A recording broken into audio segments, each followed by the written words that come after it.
ঠাকুর ভাববাণীতে বলেছিলেন যে মানুষের মুক্তির রাস্তা ঠাকুর আমাদেরকে এবার ভাববাণীতে বলে গেলেন যে একজন মানুষ সেই মুক্তি কিভাবে পায় এবং তার প্যারামিটার কি সেই সম্পর্কে ঠাকুর এবার আমাদেরকে সুন্দর করে আমাদের জন্য রেখে গেলেন ভাববাণীতে এজ এ এভিডেন্স।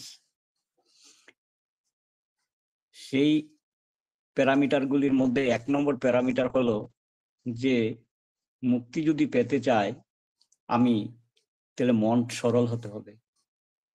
আর আমার এই রায়চাঁদদা একটা সহজ সরল মানুষ ছিলেন। দ্বিতীয় প্যারামিটার হলো যে মধুর বচন।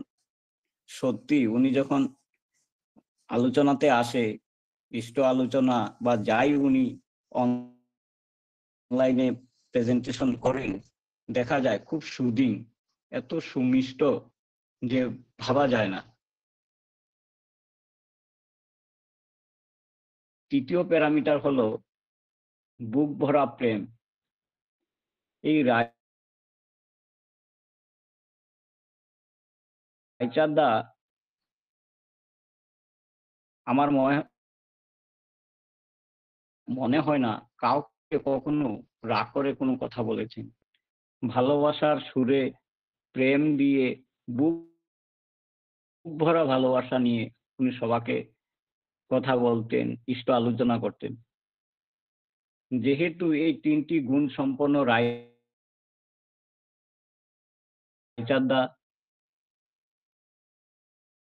ছিলেন, সেই হেতু পরমপিতার যে প্যারামিটার আমাদেরকে ওয়ার্ক যারা করেছিলেন, এই রায়চাঁদদার মতন মানুষই আমাদের সৎসঙ্গের আসল যে বলে না জঙ্গলের কাটা গাছ উনারাই কেটেছিলেন। আর আজকের দিনে সেই হলো পিচের রাস্তা যেখানে ফ্লাই করতে পারি আমরা। সৎসঙ্গের এই পরিবেশ, আজকে আমাদের সৎসঙ্গের পরিবেশ সহজ এবং এটা একটা ফ্লেক্সিবল একটা গ্রাউন্ড। এই গ্রাউন্ডের ব্যাকগ্রাউন্ডে ছিলেন এই রায়চাঁদদার মতন ব্যক্তিত্ব থাকা মানুষ। ঠাকুর বলেছেন যে সরল ব্যক্তি ঊর্ধ্ব দৃষ্টি সম্পন্ন চাতকের মতো। পরম পুরুষ সেই একটা ছোট একটা পাখি, সেই চাতক পাখি, কিন্তু এই চাতক পাখির যে গুণ সেটা পরম পুরুষকে মুগ্ধ করলো। বললেন যে সরল ব্যক্তি ঊর্ধ্ব দৃষ্টি সম্পন্ন চাতকের মতো।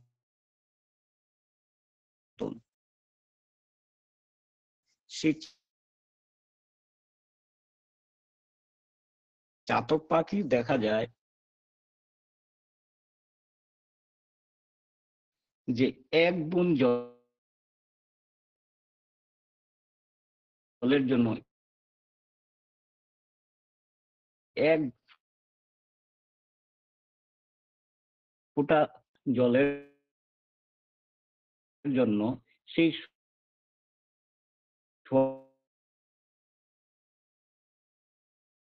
স্বাতী নক্ষত্রের জন্য সারা বছর অপেক্ষা করে থাকে। তাহলে কত ত্যাগ তিতিক্ষা এবং করবে শকুনের মতো বড় এবং উচ্চ হয়ে নিম্ন দৃষ্টি সম্পন্ন শকুনের মতো হওয়ায় লাভ কি? তাহলে ঠাকুর দুইটা জায়গাতে আমাদেরকে ইন্ডিকেশন দিয়ে রাখলেন সাধন ভজনা। প্রথম ইন্ডিকেশন বললেন যদি সাধনায় উন্নতি লাভ করতে চাও তবে কপটতা ত্যাগ করো। আর দ্বিতীয় ইন্ডিকেশনে বললেন যে ভক্তি ভিন্ন সাধনায় সফল হওয়ার উপায় কোথায়। এই দুই জায়গাতে আমাদের সাধনার ব্যাপারে ঠাকুর কিন্তু আমাদেরকে ইন্ডিকেশন দিয়ে গেলেন যে যদি সাধনায় উন্নতি লাভ করতে চাও তবে কপটতা ত্যাগ করো। ঠিক কপটতা জিনিস কি?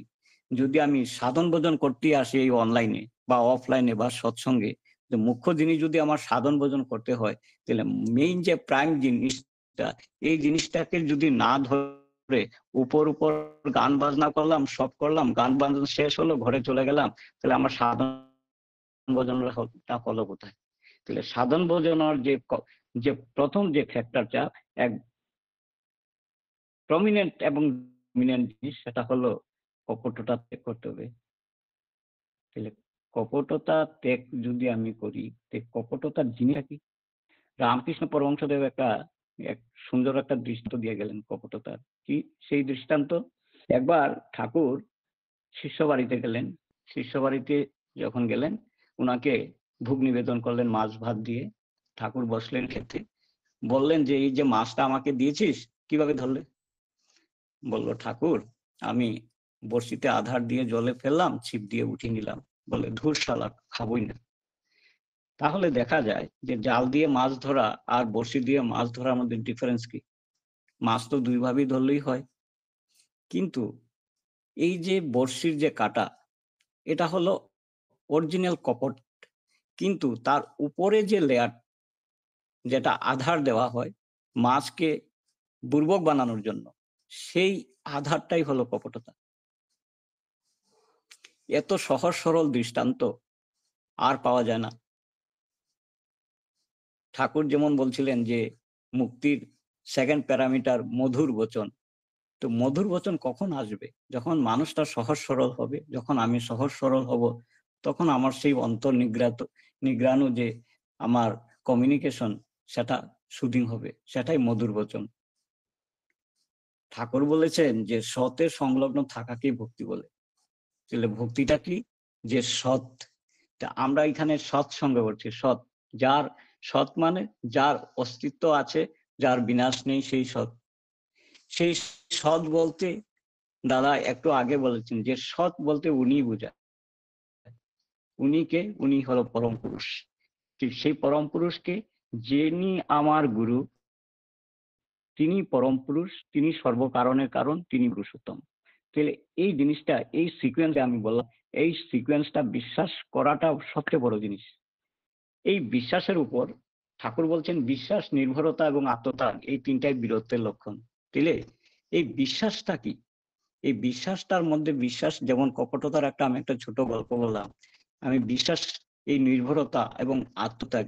বিশ্বাস ভাবলাম যে আমার বিশ্বাস আছে, নির্ভরতাতেও ভাবলাম আমি ঠাকুরের উপর নির্ভর, কিন্তু আত্মত্যাগ যে জিনিস, এই তিনটা কম্বিনেশনে ঠাকুর বলছেন বীরত্বের লক্ষণ। তাহলে এইবার একটা ছোট গল্প বলি। এই গল্পটা মহাভারতের। এই গল্পটা হলো মহাভারতের একটা অন্যতম একটা দৃষ্টান্ত। সে হলো অক্রূর আর ভগবান শ্রীকৃষ্ণের কথোপকথন তথা লীলা। ভগবান শ্রীকৃষ্ণ, উনি পিতৃ বচন রক্ষার জন্য দৃঢ় প্রতিজ্ঞ। আর ওই সময় যে অক্রূর ছিলেন সেনাপতি, প্রমুখ সেনাপতি, উনাকে দায়িত্ব দেওয়া হয়েছিল যে ভগবান শ্রীকৃষ্ণ বলরামকে কংসর হাতে তুলে দিবে, কিন্তু মথুরা পর্যন্ত যাওয়ার রাস্তাতে উনাকে ভগবান শ্রীকৃষ্ণ এবং বলরামকে নিয়ে যাবে। তো এমত অবস্থায় রথে চলছেন, আর অক্রূর কি করলেন, পুরো রাস্তাতে সুরক্ষা ব্যবস্থা করলেন। কি সুরক্ষা? যে পরম পুরুষকে যে কেউ যাতে অতর্কিত আক্রমণ করে মেরে না ফেলতে পারে, তার জন্য যত রকম সুরক্ষা প্রদান করা, তিনি সব সুরক্ষা প্রদান করলেন। তো ভগবান শ্রীকৃষ্ণ অক্রূরকে বলছেন যে কাকা, এই সুরক্ষা, এই জিনিসগুলি কিসের জন্য? বলে, এইগুলি হলো যে ভগবান শ্রীকৃষ্ণ বলরামকে যাতে অতর্কিতে কংসের গুপ্তচররা হত্যা করে না পারে, এর জন্য যোজনা। তখন ভগবান শ্রীকৃষ্ণ বলছেন, কাকা এটা তো ঠিক, চরম, এবং তুমি ওই জায়গাতে একদিকে যেন রাজার আদেশ তুমি পালন করছো, আর একদিকে নিজের একটা অহংকার, তুমি খুব মূঢ়ভাবে তুমি প্রতিজ্ঞাবদ্ধ হয়ে রয়েছে।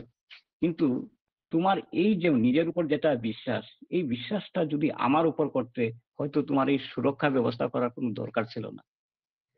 তো অক্রূরজি বলছেন যে শ্রীকৃষ্ণকে, বলে তুমি বুঝবে না। কিছু দূর যাওয়ার পর সেই যমুনা নদীর ঘাটে যখন আসলেন, তখন ওনার যোজনা অনুযায়ী উনি যমুনা নদীতে স্নান করতে গেলেন। তো যখন ডুব দিলেন, জলের নিচে দেখলেন ভগবান শ্রীকৃষ্ণ এবং বলরাম বসে আছে। ভগবান শ্রীকৃষ্ণ জিজ্ঞেস করছে, কাকা তুমি এখানে কি করছো? অতর্কিতে তিনি ভয় পেয়ে আবার জলের উপরে উঠলে দেখেন সেই ডাঙ্গায় রথের মধ্যে ভগবান শ্রীকৃষ্ণ এবং বলরাম। আবার ডুব দিলেন, একই অবস্থা। 3 বার যখন ডুব দিলেন তখন ভগবান শ্রীকৃষ্ণ উনার সবকিছু মাফ করে দিলেন। যে উনার যে অহংকার ছিল, সেই অহংকারটা কি? অহংকারটা ছিল যে এই অহংকারটা ছিল পরম পুরুষের অহংকার, পরম পুরুষকে সাথে যুক্ত থেকে অহংকার। ঠাকুর বলছেন যে অহংকারটা পরম পিতার জন্য অহংকার হতে পারে, পরম পুরুষের জন্য অহংকার হতে পারে, ব্যক্তিগত কোনো অহংকার থাকতে লাগে না।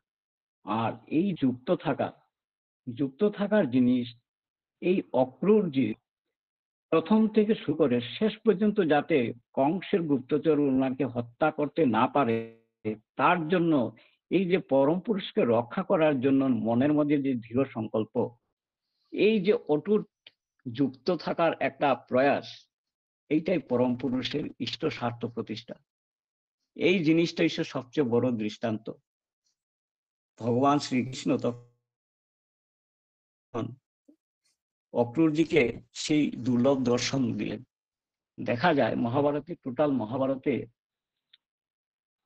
কৌরবদের রাজসভায় ভগবান শ্রীকৃষ্ণ একবার নিজেকে ব্যক্ত করলেন, যুদ্ধক্ষেত্রে অর্জুনের কে একবার ব্যক্ত করলেন, আর এই অক্রূরজিকে শুধু দুর্লভ দর্শন দিলেন।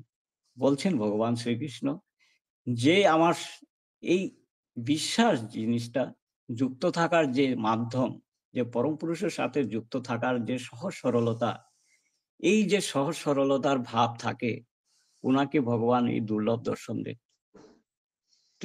আমাদের যে এই যে মুক্তির রাস্তা, ঠাকুর এবার আমাদেরকে বলে গেলেন যে মুক্তির রাস্তার যে মন সরল, মধুর বচন আর বুক ভরা প্রেম, এই তিনটার কম্বিনেশন একটা মানুষের মুক্তি আসতে পারে। ঠাকুর এবার বলেছেন যে মানব জীবনের গন্তব্য হলো ঈশ্বর প্রাপ্তি। ঈশ্বর প্রাপ্তির জিনিসটা কি? ঈশ্বর প্রাপ্তি তো এইভাবে আসে না। যদি আমাদের ইষ্টভীতি মন্ত্রে বলি, ঠাকুর তোমার দয়া লবেছি যেন,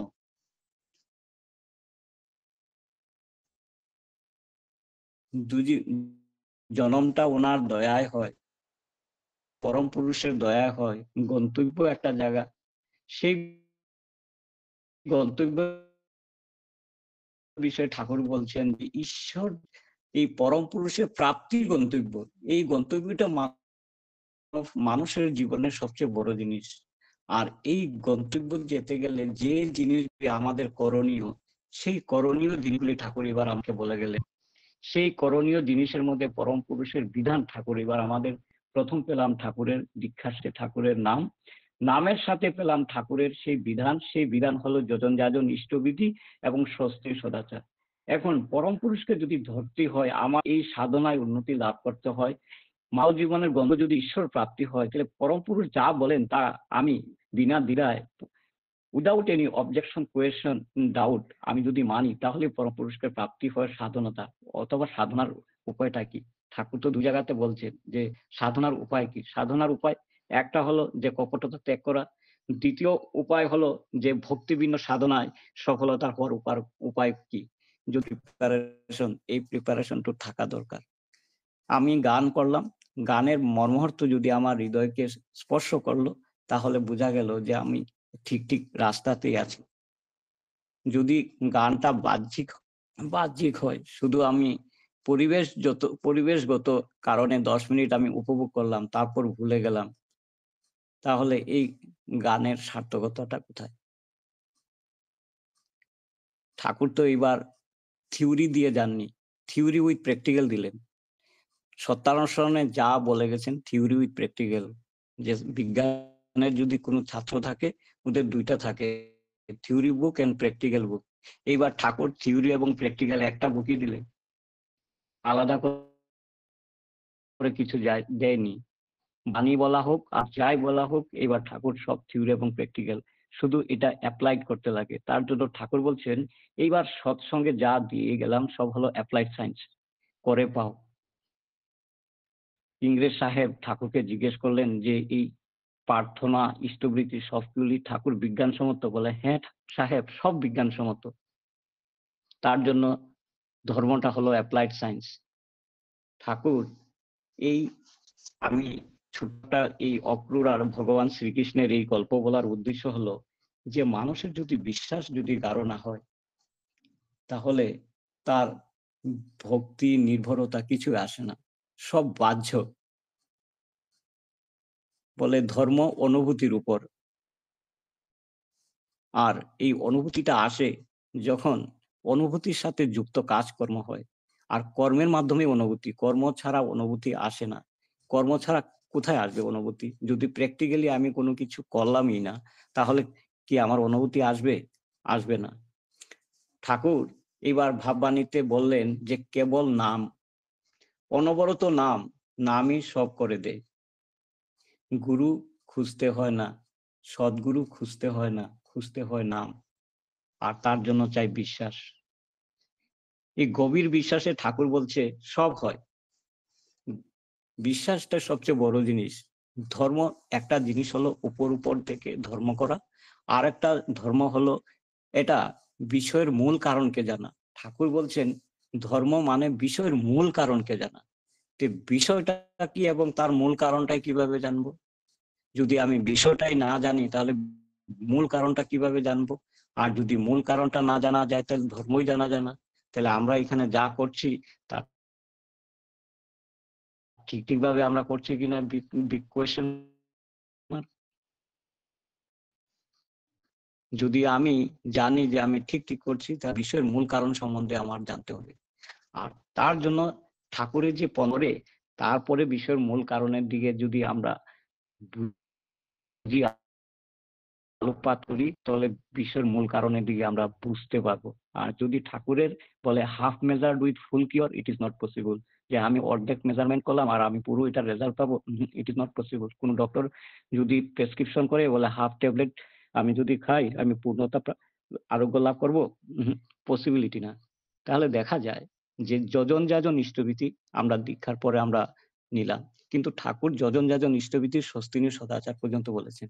সদাচারটা নয় হয় আর কিছু না কিছু আমরা মেনেই নিই, কিন্তু স্বস্তিনী ব্রত নেওয়া মানে ঠাকুরকে পূর্ণভাবে ঠাকুরকে গ্রহণ করা। যদি এই পূর্ণভাবে ঠাকুরকে গ্রহণ না করে আংশিকভাবে ঠাকুরকে গ্রহণ করি আর এই সব কিছুতেই আমি পার্টিসিপেট করি, হবে কালেবদ্র হবে, কিন্তু টাইম লাগবে। যত সময় কম সময়ে ঠাকুরকে এই 5টা নীতিতে কয়েলিং করে জীবনটা ওইভাবে সমর্পণ করতে পারি, তবেই দেখা যায় যে সাধনার রাস্তাটা বের হবে, নাহলে কোথায় হবে। এসএমইজ একটা গান আছে, গানটা খুব সুন্দর, আমার এখানে খুব গায়। এই গানটা হলো যে আজকে ভজবো কালকে ভজবো এই করতে করতে অলসতায় দিন চলে যায়, আর একদিন এই যে মানব দেহ নব দেহ জমে নিয়ে যায়। আজি ভোজু কাইলই ভোজু অলখতে দিন যায়, এনে সুন্দর নর দেখা জমে লই যায়।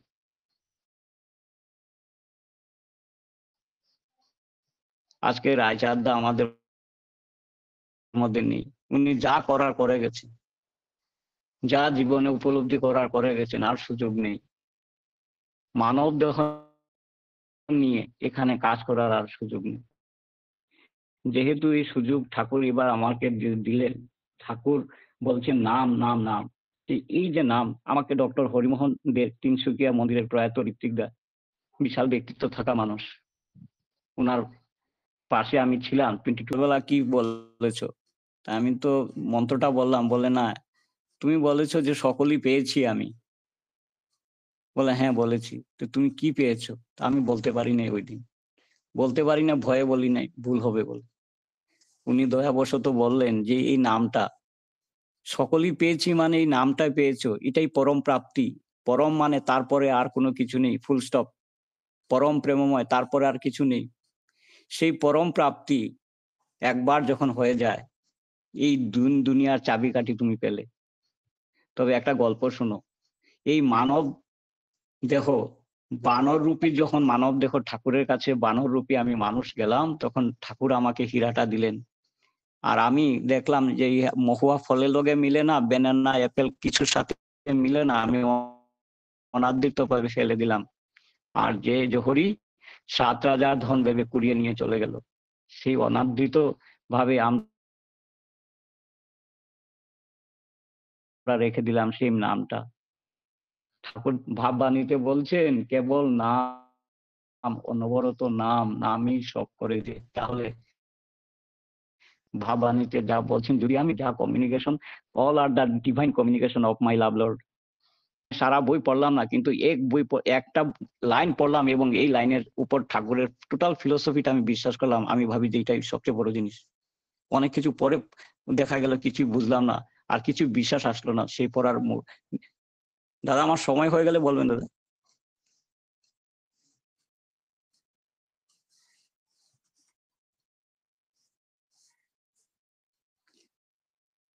জীবনের সবচেয়ে বড় জিনিস হলো বিশ্বাস, নির্ভরতা। ঠাকুর বলছেন এই দুনিয়ায় যা কিছু সবই কিন্তু নামেরই বিবর্তিত রূপ। নাম করেই বৃত্তি প্রবৃত্তি জড়তার আবরণ ছেদন করা যায়। সেই বৃত্তিভেদী টান ঠাকুর বলছেন যে আমাদের মানব এর একটা সবচেয়ে গুণ বলেন আর এটা বেগুনই বলেন, যে সবচেয়ে বড় জিনিস হলো এই বৃত্তির আবরণে আমরা আবৃত থাকি। এই প্রবৃত্তি যে আবরণ, সেই আবরণ থেকে ঠাকুর বলছেন এটা ভেদ করে যে টান, সেই টানটাই হলো পরম পুরুষের চরণে যাওয়া। ঠাকুর বলছেন যদি লোভ থাকে তাহলে পরম পুরুষের চরণই তোমার লোভ থাকুক। এই লোভটা আমাদের সবার আছে, কিন্তু এই লোভটা কি? সেই পরম পুরুষের চরণ। আর এই লোভের জন্য আমাদের যা করণীয় তা করতে হবে। ঠাকুর বলছেন যে দেখ, যদি অহংকার করতে হয় তবে বলবি আমি পরম পিতার সন্তান, আমি পরম পিতার সন্তান। এই যে অহংকার তো ঠাকুর বলছেন ডিমেরিট। জয় গুরু দাদা, টাইম হয়েছে? হ্যাঁ, জয় গুরু, জয় গুরু।